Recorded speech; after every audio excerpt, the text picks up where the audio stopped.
let's not overcomplicate price points in your fundraising offer. What is the price point? A price point is just the dollar amount to provide this solution. Now, if you've done things correct up until here, you're picking a human-sized problem that the donor can easily understand. You've offered a solution that the donor knows she can give with her gift, and then you're telling them how much does it cost to do one meaningful thing. Now, there are two different approaches to this. You could easily just ask for someone's best gift. You could easily say, donor, would you please send in your best gift to help send this young woman to college? It's true, her gift of whatever size will help this young woman go to college and get a college education and do it, blah, blah, blah. Or you can break it down into the smallest offer. Maybe you would ask the donor to provide a certain amount of money to help pay for one book for college. Now, if you were in medical school or a nurse like I was, books were like $500, $600. But we also know some books, like gen ed books, are like $20. So you might focus your entire appeal around helping this young woman. Maybe she was underserved, grew up in a really rough area, no one in her family's gone to college. You can help this young woman get the college education she needs and deserves. Your gift of $20 will help cover the cost of one book for this young woman. Your gift of $40 will cover 2 books. Your gift of $60 will cover 3 books. So again, you're gonna take, just like how we took your solution and your problem, we took it down to the smallest unit. So remember, even if it cost, $45,000 to send someone to college for 1 year, you're gonna wanna break your particular solution down into the smallest, tiniest element that a donor could find. Now, the key point here is to ask for multiples of the solution, not provide multiple solutions at multiple price points on that reply device and throughout the letter. First of all, very confusing. Second of all, what if I want to do what the $20 gift does and I want to do what the $200 gift does?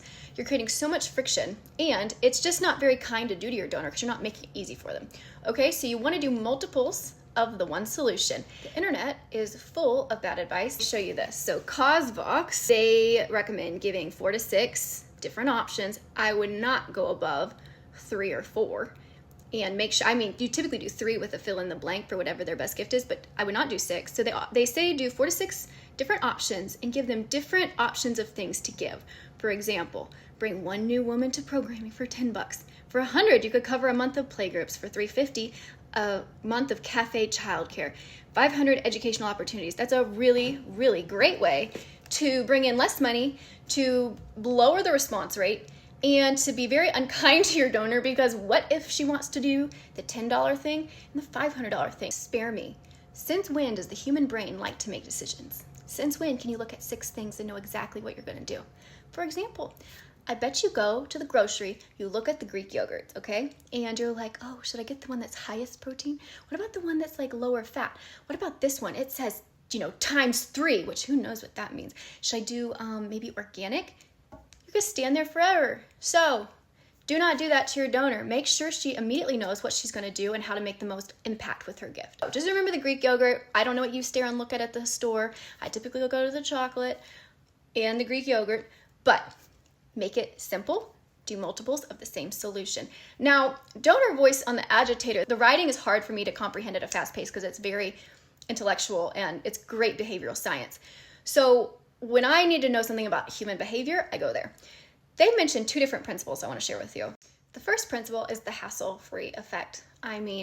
You probably know what that means from just the title. If you don't, I don't know what to say. But humans just want to make the simplest choice possible, and the effort required to take an action will turn some people away. So the key is always easy choice, low friction, low perceived friction, and leverage default gift ask amounts. So what would this look like? Okay, on your apply device, it might look like you've circled second gift ask amount and say, most people give this much. You would do that, especially important for people who have never given, but it's really just important across the board for your donor who's moving quickly to know what are people giving. So it serves as a mental anchor. It also serves as a form of social proof. If you know this is what other people do, it's just instinctual. You tend to default to what other people do. Unless you're a wild banshee and you go the other way. I'm just obsessed at the moment with Never Split the Difference by Chris Voss.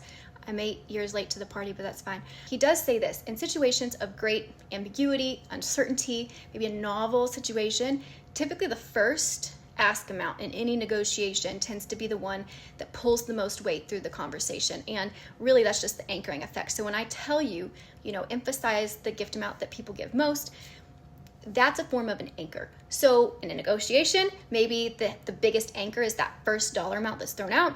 On a reply device or on your digital web page, having a default ask amount also does that same thing. It anchors the mind. How much should I give? We've got fixed ask strings, which I would never recommend really ever, just ever.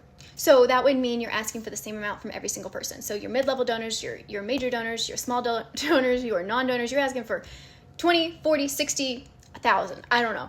But doing that for every single person will not treat you well, okay? So really your gift ask string is actually very important, and I think it often gets neglected. What you would really want to opt for is a variable ask string. What does this look like in practice? How do you create a variable ask string? First thing you need to do is look at the donor's last gift amount. Not their highest contribution, their last gift amount. You take their last gift amount and you divide it by whatever the price point is. For donors who are giving between, $1, hopefully not, but $1 and maybe $500, for them, you're gonna take their last gift amount, divide by 20 if we're trying to get them to pay for a book that costs 20 bucks, divide the last gift amount by 20, and we'll ask them to help fund X number of books. So for mid-level, you're still going to ask that they cover the cost of a book. So the writing won't change. What will change is the anchored price point. So we are asking for $250 to pay for one book. That allows us then to, throughout the letter, not change much, do change that number. Instead of asking for 20 bucks, we're asking for $250. And when we go to the reply card, we're going to take their last gift amount, maybe it was 1,000, divide by 250, they can give 4 books. Do you see what I'm saying? You're not doing 3 different letters or 4 different letters. You're doing one main letter, but there are going to be certain key portions you can swap out, variable text that will allow you to personalize, customize the gift ask amount in a way that really lands well with your donor, where they're like, yes, I can do that. What do you do with major donors? Quite often, I do a blank line. It says my best gift. Their pack, their mail pack is going to look different than everyone else's. I will include a cover letter that's made for that donor. I will include some sort of handwritten element. I'll ask the printer to maybe send me my top 200 givers. They'll come to me. I will address the outer envelope and we send it that way. These extra touch points remind your major donor you know exactly who they are. You're grateful for them. They're a big deal to you. And that's how you can really do well with direct mail and major donors without even getting in front of them. Make sure their pack has a lot of extra special touches, breathe some love into it, and on the reply device, leave a blank line, my best gift. Now here's something I recommend you do for every single person who has donated to your org. You have the headline, I want to help a family. You have the action copy. Yes, Danielle, I would like to give blank for blank. And then below it, you have the gift ask string. Now what I do is I put a sentence in there, very short. It'll say, my last gift was blank on blank. And then in parentheses, I'll say thank you. It'll look like handwriting or something. That's a mental anchor. So for your major donors, this is especially helpful. Now they probably remember exactly what they gave you, or they give to so many nonprofits they don't remember.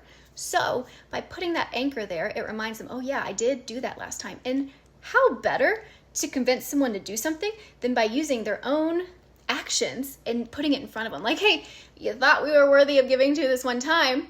This is how much you gave. So it really does serve you well. I always see packs perform better when that's included on the reply device. If you made it the entire way through, thanks for being my friend. Just so you know, my name's Danielle Wallace. I'm the owner of Grow Better. I help small to mid-sized nonprofits fire up, optimize, light it up their fundraising results. And I really do. Like, I'm not making that up. Like typically about 3x improvements per campaign. Now, these are smaller to mid-size, 2 mil, 1 mil, 5 mil. But that's significant. If you would like help, you need to grow, you need help with specific systems, copywriting, I don't know. If you need anything, book a call with me, link in bio. I do everything except grant writing. Not my thing. So hope to meet you, and I will see you next week. Oh yeah, turn on the bell.